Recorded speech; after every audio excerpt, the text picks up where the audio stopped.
Good morning అండి. అందరూ బాగున్నారా? ఎలా ఉన్నారు? ఉదయాన్నే లేచి ప్రార్థన చేశారా? ఒకవేళ ప్రార్థన చేయకపోతే ఇంకనైనా ఈ వాగ్దానం వెంటనే మరుక్షంలో వెళ్ళి ప్రార్థించండి దయచేసి. ప్రార్థన చాలా ప్రాముఖ్యమైనదండి. రండి కలిసి దేవుని వాగ్దానం చదువుకుందాం. యెషయా గ్రంథము 51వ అధ్యాయము 7వ వచనము. మనుషులు పెట్టిన నిందకు భయపడుకుడి, వారు దూషణ మాటలకి దిగులు పడుకుడి. ప్రియులారా, కొన్ని సందర్భాల్లో సాతానుడు అంటే మనకి నేరుగా వచ్చి మనల్ని దూషించడు, భయపెట్టడండి. మనుషుల ద్వారానే మనల్ని దూషిస్తాడు. కాబట్టి కొన్ని సందర్భాల్లో నీవు చేయని తప్పుకి అనవసరంగా నీ మీద నింద వేసినప్పుడు చాలా దిగులు పడతావు.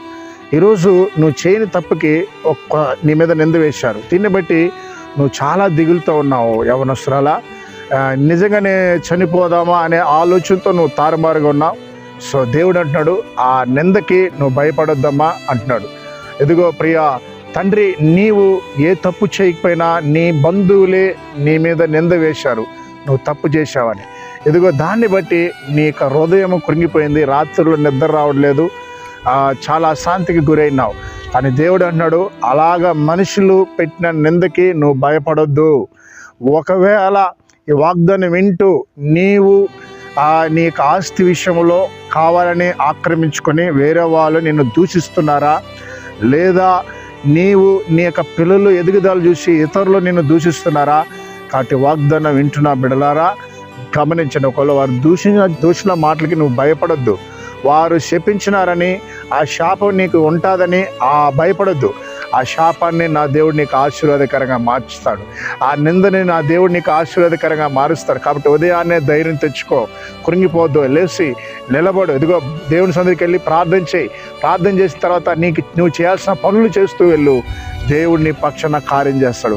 ఇదంతా నీ ఆశీర్వాద కొరకే. ఎన్నో నిందలు మాకు వచ్చిందండి సేవలో, ఎన్నో అవమానాలు వచ్చింది. చేయని తప్పుకి నింద వేశారు, చాలా కుమిలిపోయాను, చాలా బాధపడ్డాను. కానీ నా దేవుడు బలపరిచాడు.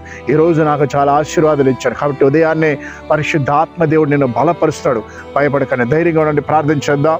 మహాగణుడా, పరిశుద్ధుడా, ఇదిగో ఉదయ కాలం నా ప్రభా, చాలామంది నా తండ్రి దూర ప్రయాణం వెళ్తున్నారు, వారి ప్రయాణాన్ని ఆశీర్వదించండి. ఈరోజు ఎవరైతే వారి యొక్క పనుల్ని ప్రారంభిస్తున్నారో, ఇంటి పనిని ప్రారంభిస్తున్నారో, ఆ యొక్క ఇంటి పనిన సక్సెస్గా జరగడానికి సహాయించండి నా ప్రభా. ఎవరైతే నా ప్రభా ఈ దినమునైనా వారి యొక్క తండ్రి జీవితంలో తండ్రి ఎందుకోనైనా ఎన్నో ఓటములు ఎదురు చూసిన కృంగిపోయినారో వారిని లేవనెత్తా నా ప్రభా. ఎదుగోనైనా వాగ్దానం వినినైనా కన్నీటితో ప్రార్థన చేసిన ప్రియ తండ్రిని బట్టి నీకు వందనాలు నా ప్రభా. దర్శించను నా ప్రభా. ఇగో తండ్రి దూర ప్రాంతంలో ప్రతి తెలుగు ప్రజలందరూ రక్షించమని ప్రార్థిస్తున్నాం. మరొకసారి నా వాగ్దానం వింటున్న బిడ్డల మీద వారి కుటుంబస్తుల్ని మీరు ఆశీర్వదించమని యేసు నామములో ప్రార్థిస్తున్నాం తండ్రి. ఆమేన్.